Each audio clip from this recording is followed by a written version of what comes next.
Well, sure. Well, if you remember, Roddy Piper was actually a wrestler, and so John Carpenter, the director and creator of They Live, was introduced to the whole world of WWF from Alice Cooper, another buddy of his, and he just was fascinated by the theatrics of the wrestling, and he befriended Roddy. So at one point, Roddy said, "Well, I'd love to be in a movie," and so John thought he was just the perfect persona. He just has to be Rowdy Roddy in the movie. It's not like he has to be an actor. He just has to be himself. It was a role almost perfect for him. So now we've got a real fighter in a real guy that knows what he's doing. And Carpenter was all into the theatrics of fighting. And so when it came to this fighting scene, he talked to Keith, and he says, "I want you guys to really fight. And this is not going to like pull the punches. I'm going to have two masseuses here. I got the tables. I'm going to treat you guys like major athletes. I want a real fight." And that's why that thing is so protracted. They are punching each other. They're getting bruised. They're hurting after this stuff's done. And for us to watch this in this scene, as you said, it's one of the most unbelievably realistic because it's real. It's not fake. They're not pulling the punches. They're getting knocked down. They're hitting the ground. There's not pads around. They're not taking it soft. And Roddy really is a fighter, so he knows how to take the falls, and he worked with Keith on this stuff. And it's brutal. It is visceral. I mean, that fight scene borders on almost like German expressionism. I mean, it's that in your face. And so now, what was Keith David's like? What was his feeling about this? Was he like all gung ho, or I mean, did he say I need like $5,000 more or what? Oh, he was totally into it. Between Roddy and John, they said, "Hey man, you let's do this." And Keith was totally with it. Remember, he's just working with John Carpenter is amazing. He is just a consummate director, and he has a way of persuasion, and also a way of you all want to get on the program with him. If he wants to do something, we all want to do it. And so Keith got on board, and they did their thing. And that movie still holds up today. This whole idea of the potential conspiracy between aliens and the affluent and leaving the rest of us out in the street to figure it out, and possibly beaming frequencies that keep us stupid, and just down to consume and sleep and, function and don't pay attention to what's going on behind the curtain. Those are seminal things. That was made in 1986. He wrote that probably in 85. It's a great movie. That movie I feel like is more resonant now than the first time I saw it was probably in the late 90s, and because it came and went very quickly at the theaters, and the whole idea of the tent cities and the homeless. I'm telling you, Alan, this movie is really prophecy and social prophecy. And we're seeing it all come to fruition now. I mean, there's even, the thing I love about Carpenter is like he's talking, that one guy who plays the turncoat in the movie, he starts talking about, I hear things are getting real bad up in El Cerrito. I got a friend in El Cerrito, and it's just amazing. And hacking the cable access and the tent cities, and people are out of work, and there's this amazing disparity between the upper class and the middle class, economic disparity. I mean, this film is eerily prophetic in terms of our time right now.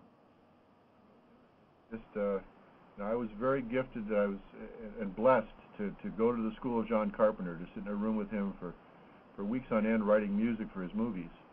And I brought all the technology in the studio and whatever musical chops I had, and he brought the movie. And he's a trained musician. His father was a concert violinist, and he plays the violin and the keyboard very well. And they had a rock and roll band called the Coupe de Ville, which was Carpenter, Tommy Lee Wallace, and Nick Castle were his buddies at USC when he went there. Rock band. He was a bass player in that band. So he's just a multi-talented Renaissance guy. He writes them, he makes movies. And really his movies are timeless. I mean, go back to the original Halloween, 1977, I think it was shot. Yeah. The only thing that dates it is the cars. But the choice of clothing and the Anywhere USA and the way it works, it's today. In fact, the greatest movie he ever made is The Thing. And the Thing is still in the top 1,000 movies of all time. I think it's like, I just looked at it on IMDb. It's like 800. Still holding up, and that was another marketing disaster, where Universal Studios had made John Carpenter's The Thing and Steven Spielberg's E.T. simultaneously. And when it came time to market the show, they had to decide, are we going to go with the good monster in E.T. or the scariest monster ever, The Thing? And so the marketing department just sort of dropped the ball. But they let it go. I don't say they dropped the ball. They gave it so much juice, and they go, no, we're making billions of dollars over this E.T. We're just going to put all our juice into that. Yeah. Same thing. I was at a screening, in a theater down in Santa Monica last year, and I watched that movie, and the only thing, again, that dates the movie is the technology. Like the radios are these big walkie-talkies instead of little cell phones. It's the only thing. The computers and the technology are the only thing that he couldn't have predicted. But the choice of clothing and the helicopters and the way that people function and the human interactions are timeless. Yeah. The original version of The Thing from the 50s, I think, didn't Howard Hawks direct that? Howard Hawks did the original, and that came from a short story. He told me what it's called. I can't remember right now, but it was originally a short story from this Pulp Fiction world. Yeah. Howard Hawks was inspired to that to do the movie, and then Carpenter was so thrilled to be able to do the remake. And I understand they're making the prequel to The Thing now. Oh boy. So that whole story of the Norwegian expedition that the Thing attacks first, and then the one dog is running away that's got the Thing in it. Yeah. So it's everything before that. I hear they're making that now. Interesting. Well, the Howard Hawks version was really frightening. I mean, it's probably about maybe one of half a dozen films from the sort of the black and white era that really grabbed my attention in terms of, scaring the piss out of me. Oh yeah. And I didn't think that Carpenter could, turn up the volume on it, but he sure as hell did on The Thing. He maxed it out. Yeah, the shape-shifting capacity of that thing was just creepy. So that is a great, Carpenter has had a great career. The thing that I always wondered about him was the Mars film. What happened there, and why was that not? I mean, did the studio get involved in that and cut his budget short? Or I know they did that with the vampire film with James Woods. I think he was supposed to get more money for that, and he had to finish that up with less of a budget. But so, what happened with that Mars movie with Carpenter? To be honest with you, Robert, I don't know the details, but there was sort of a change of the guard in Carpenter's world about 1990. So I was in for the 80s trip, and then about 90-91 he did that television show called Body Bags. Right. And there was some new management and some new relationships. So I wasn't around for that stuff to really dial it up, but I think history says that those were not as good as his works in the 80s. He just didn't, for whatever, the producers, the money, the actors, the situation, they didn't crystallize like the stuff when he was just left alone. I mean, I think that's the trick with a guy like that, is you've got to just leave him alone and let him do his thing. You'll get a better product than trying to overmanage, micromanage, budgetize, do anything. Just let him do his thing. You're going to get something great. Let him go, Yeah, he was really in that really sweet groove that all those guys coming out of USC had, Milius and Lucas and Coppola and Spielberg and of course Carpenter. I mean, that was a time when those guys had carte blanche. They left them alone. They made the studios a lot of money, and then the bean counters got involved. Yep. And started to change the landscape of their movie. But he had a great run. From probably about 82 to about 90, 91. That was a good run for him. Well, actually, his first movie that really got traction was Assault on Precinct 13, so it really starts there. Yeah. Then he did Fog, and then he did Halloween and the Fog. Halloween first, then the Fog. And then from there he was launched. The first movie I was with him was Escape from New York. That was 1980. And so that was my first film score with him and my first introduction to him. And he was so casual. We were literally, I was doing the Star Trek movie, so I knew somebody from the Star Trek that was the editor that went on to do the movie for Escape from New York, and they introduced me. And he just came over to the house, and literally it was just kind of set up in the dining room. It wasn't like today where I've got all this beautiful studio and acoustic stuff like that. And he just sat down, and we're the same age, and we kind of resonated together. And he says, "Yeah, let's just do it." And it was no big agents, it was no big promotions, it was just guys. Yeah. And Yeah. a lot of that innocence is gone now with all the money involved. No, it's become such a metric-driven industry and business and enterprise that it's almost impossible. But that's across the board, Alan. It's not just movies.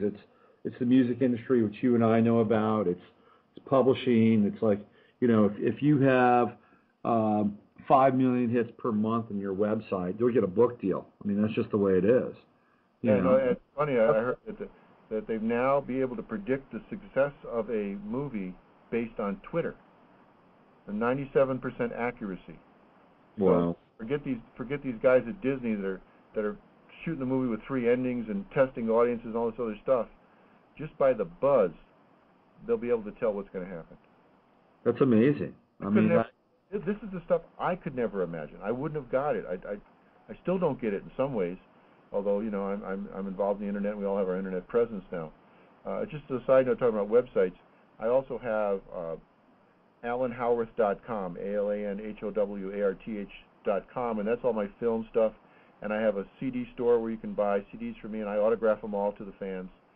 And everything that I've worked on to date is available there, even though a lot of it's out of print or never been released. It's just my own little private store. So I'll be putting more and more stuff as we go there. And then the rawmusic.com, ramusic.com, is the place to go see the frequencies and have the conversions and learn more about that and join our social network. So that's my focus for my internet presence. And I'm just starting on a film right now called Something Wicked. It turns out this is a thriller, not a horror movie, but a thriller. And it's this lady, Brittany Murphy, that passed away in December. It's her last movie. Oh, boy. So wow. It's really the memorial dedicated to her. She's not the lead, she's the second in it. But I just got the movie on Friday night, saw it for the first time, and I'm meeting with those guys to spot the movie tomorrow. So, I'm having the most fun as far as what can I do for a day gig. Writing music for a film. That's just really the artist in me is successful when you ask me to make music for images. That's the old painter. Finally found something to do with his music and his painting at one time, and that's the idea of scoring movies. Yeah. Along those lines, Alan, from your own professional experience, I know that you were employed by an electronic gaming company in Northern California because of your special effects and your soundtracking expertise, right? That's correct. Yeah, I was made an executive at a very famous large publisher with a 2-letter name. And right.